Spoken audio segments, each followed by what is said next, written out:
Miren lo que publicó Carmen Aristegui. Es una carta que da en respuesta el mal gobierno en México, los delincuentes del gobierno, al alto comisionado de las Naciones Unidas para Derechos Humanos. Le explica más o menos que, en pocas palabras, la ley de seguridad interior va, pese a que se queje cualquiera. Está fechada el 5 de diciembre, apenas la publicó hoy Aristegui.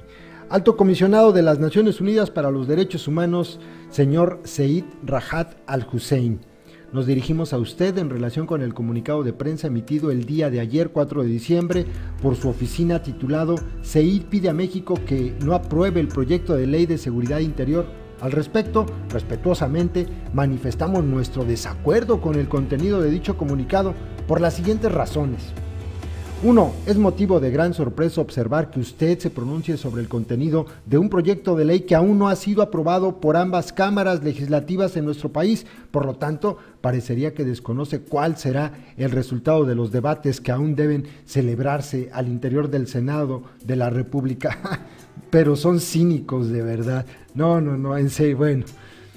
Lamentablemente el comunicado no parece tomar en cuenta las dimensiones de las amenazas a la seguridad interna del país que se derivan de las actividades de las organizaciones criminales que operan en territorio mexicano, así como en el territorio de países vecinos. El alto comisionado no considera que México enfrenta retos sin precedentes a su seguridad interior por la combinación de tres factores principales: la existencia en Estados Unidos, país con el que México comparte una frontera terrestre de más de 3,000 kilómetros, del mercado de drogas ilícitas más grande del mundo, que alimenta de recursos financieros casi ilimitados a las organizaciones criminales.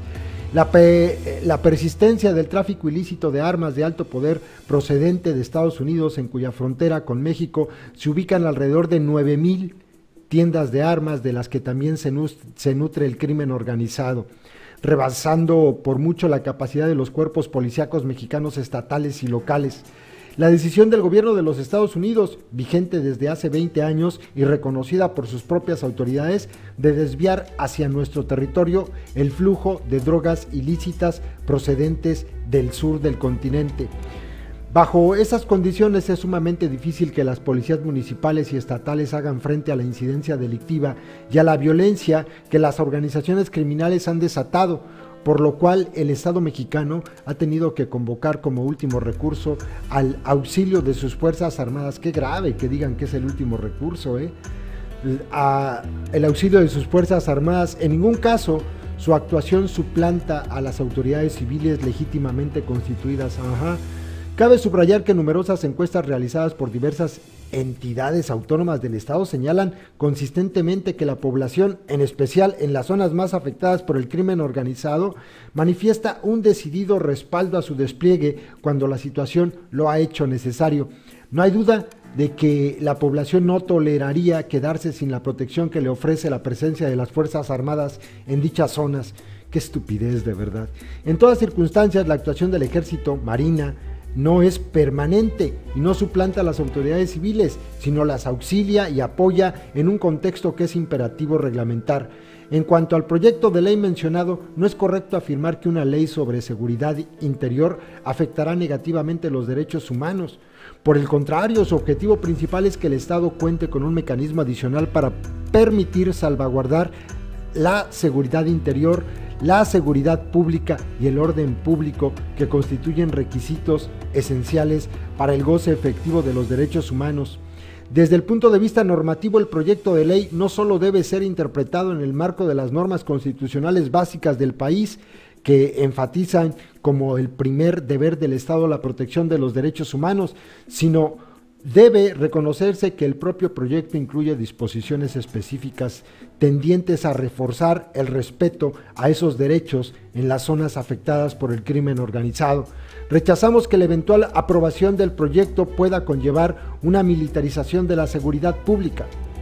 Su principal objetivo es dotar de un marco jurídico apropiado a las autoridades federales, estatales y municipales cuando una amenaza grave a la seguridad interior, como las operaciones violentas del crimen organizado, ha hecho indispensable recurrir al apoyo de las Fuerzas Armadas.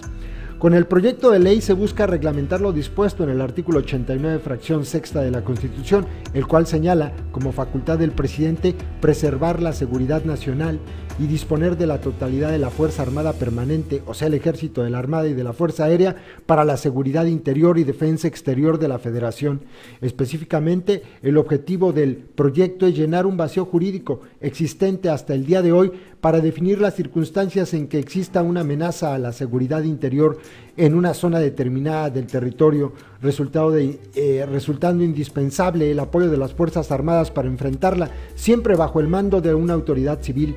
Cabe subrayar que la jurisprudencia internacional y la emitida por la Corte Interamericana de Derechos Humanos no prohíbe a los estados recurrir a las Fuerzas Armadas, mientras éstas se sujeten a los estándares de derechos humanos. En ese sentido, el proyecto de ley pretende establecer con extremo cuidado las condiciones y circunstancias, así como los límites específicos, tanto territoriales como temporales, en que las Fuerzas Armadas podrán apoyar a las autoridades civiles.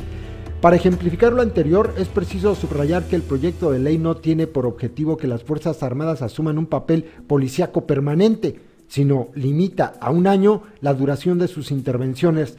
Respecto a las labores de inteligencia, propone que estas últimas que estas utilicen solamente métodos lícitos para obtener información. Asimismo, establece que las Fuerzas Armadas están imposibilitadas para actuar contra protestas sociales pacíficas. Eso de pacíficas es muy ambiguo, ¿no? ¿Qué es pacífico y dependiendo de quién? En conclusión, la eventual aprobación de la ley sobre seguridad interior proporcionará certidumbre a las fuerzas del orden y contribuirá a salvaguardar la seguridad de la población sin que ello signifique de ninguna manera la militarización del país. Cabe subrayar que en los últimos años se han tomado medidas para fortalecer los cuerpos policíacos de la Federación y los estados. Sin embargo, debe reconocerse que hasta la fecha el Congreso mexicano no ha aprobado una ley que establezca un modelo único policial para todo el país. Existen proyectos de ley que proponen un mando único a nivel estatal, mientras que otras propuestas se orientan hacia un mando mixto. En cualquier caso, el proyecto de ley de seguridad interior prevé la coordinación y establece mecanismos específicos de colaboración entre las policías municipales, estatales y federales. El Gobierno de México desea manifestar al Alto Comisionado de las Naciones Unidas para los Derechos Humanos su plena disposición para establecer un diálogo constructivo sobre este importante tema como parte de su política de cooperación y respeto mutuo y en aras de asegurar el bienestar y la seguridad de la población mexicana. No, hombre, ya vieron ustedes el diálogo, ¿eh?